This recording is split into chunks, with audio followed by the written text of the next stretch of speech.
అటు ఇటు నిలబడండి.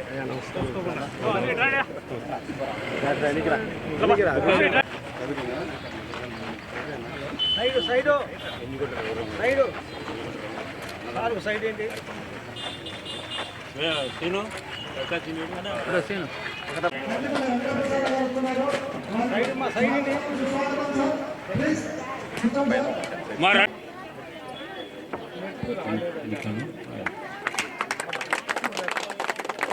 కోరుతున్నాను అన్నకు ధన్యవాదాలకు.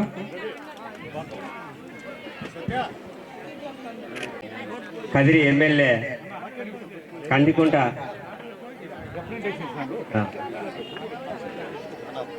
సైడ్ రా సైడ్ రా.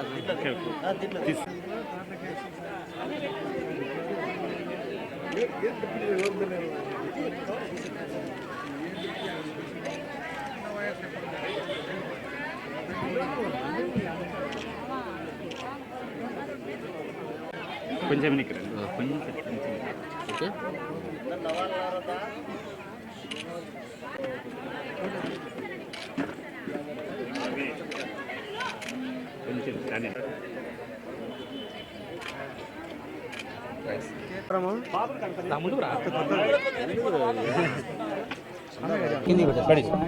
కడప పట్టణంలో ఈ రోజున తోటవీర క్షత్రియ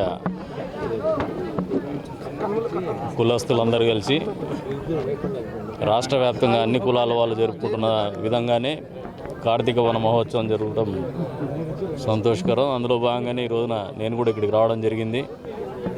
కులస్తులందరినీ కలిపినటువంటి సందర్భంగా నిజంగా ఇది ఒక స్ఫూర్తిదాయకం. అంతేకాదు ఒక ఆత్మవిశ్వాసాన్ని పెంపొందించేటువంటి ప్రక్రియ ఇది. ఈ వన మహోత్సవ కార్యక్రమం అనేది ప్రతి సంవత్సరం కూడా అన్ని కులాల వాళ్ళు జరుపుకుంటారు. దీనికి ఏమంటే ఒక చరిత్ర నుంచి గమనించుకుంటూ వచ్చినా కూడా కులస్తులంతా ఒక చోట కూర్చొని వాళ్ళలో అరమరికలు ఉన్నా కూడా, లేదంటే ఇబ్బందులు ఏమైనా ఉన్నా కూడా, లేదంటే ఏదైనా సమస్యలు ఉన్నా అది అక్కడికి మర్చిపోయేసి అధిగమించేటువంటి దిశగా కలిసి చర్చించుకోవడం అనేది, కలిసి భోంచేసినప్పుడు ఒక సుహృద్భావ వాతావరణం నెలకొంటుంది. ఆ వాతావరణం నెలకొల్పడమే దీని ముఖ్య ఉద్దేశం.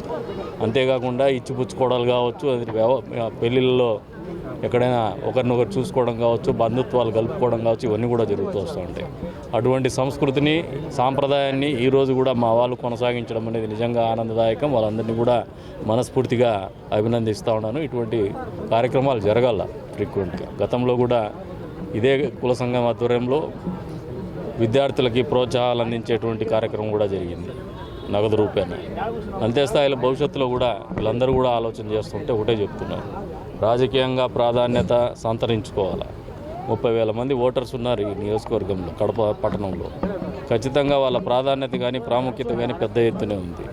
ఒకే మాట మీద, ఒకే తాట మీద ఉండి ఒక నాయకత్వాన్ని మీరందరూ కూడా ప్రోత్సహించుకొని ముందుకు తీసుకోగలిగితే భవిష్యత్తులో మీకు కూడా బార్గెనింగ్ పవర్ ఉంటుంది రాజకీయ పార్టీల దగ్గర. ఏ పార్టీ అధికారంలోకి వచ్చినా మీ వంతు ఏవైతే అవసరాలు ఉన్నాయో, గౌరవం కానీ గుర్తింపు కానీ అవసరం ఉన్నాయో అవన్నీ కూడా మీకు నెరవేరాలంటే ఏకతాటి మీదకి రమ్మని చెప్పేసి పిలుపునిస్తాను. ఆ దిశగానే యువతను కూడా రాజకీయాల్లోకి రావడానికి కూడా తొగటివీర క్షత్రియులందరూ ప్రోత్సహించమని చెప్పేసి కూడా తెలియజెప్తాను. మా వంతుగా ఎప్పుడు కూడా మా ప్రోత్సాహం ఉంటుందని చెప్పేసి కూడా తెలియజెప్తాను. ఈరోజు నన్ను ఇక్కడ ఆహ్వానించి గౌరవించి మా వాళ్ళలో ఒకడని చెప్పేసి నన్ను అభిమానించినందుకు గాను వాళ్ళందరికీ కూడా మనస్ఫూర్తిగా ధన్యవాదాలు కూడా తెలుపుతాను. కార్తీక వనభోజన కార్యక్రమానికి వచ్చినటువంటి తోటవీర చిత్ర కుల బంధువులకు, అలాగే మా పిలుపును అందుకొని ఇక్కడికి వచ్చినటువంటి కదిరి శాసనసభ్యులు కందికుంట వెంకటప్రసాద్ గారికి వారందరూ కూడా ముఖ్యంగా ధన్యవాదాలు తెలుపుతూ, ఈ వనభోజన కార్యక్రమం 2011 నుంచి కడప నగర శాఖ తరఫున జరుపుతోంది. ఈ కార్యక్రమానికి ఇచ్చినటువంటి అందరికి కూడా మరోసారి ధన్యవాదాలు చెప్తున్నాము. ఈ వనభోజన కార్యక్రమము ఋషుల నుంచి, మునుల నుంచి కూడా రావడం జరిగింది. ఎందుకంటే ఐక్యతకు మేల్కొల్పుగా ఈ వనభోజన కార్యక్రమం ఉంది. ఈ వనభోజన కార్యక్రమంలో పాలు పంచుకున్నటువంటి, అలాగే ఆర్థిక సహాయం అందించినటువంటి అందరికి కూడా మరోసారి ఆ అమ్మవారి ఆశీస్సులు ఉండాలని మరీ కోరుకుంటున్నాను. వీర క్షత్రియ కుల బాంధవులందరికీ నమస్కారం. కడప నగర శాఖ వారు ఏర్పాటు చేసిన వనభోజనాలు దిగ్విజయంగా జరిపినందుకు మీ అందరికీ మరొకసారి శుభాకాంక్షలు తెలుపుతున్నాను. ఈ కార్యక్రమానికి మన కులబంధు అయినటువంటి కదిరి ఎమ్మెల్యే గారు కందికుంట ప్రసాద్ గారు వచ్చిన దానికి ఆయనకు ధన్యవాదాలు తెలుపుతున్నాను. జిల్లా తరఫున ధన్యవాదాలు తెలుపుతున్నాను. ఇదే విధంగా జిల్లాలో ఎక్కడ తొగడవీర శత్రువులు సంఘం ఏ కార్యక్రమం జరిపినా అందరూ ఉత్సాహంగా పాల్గొని జయప్రదం చేయాలని మరి కోరుకుంటూ సెలవు తీసుకుంటారు.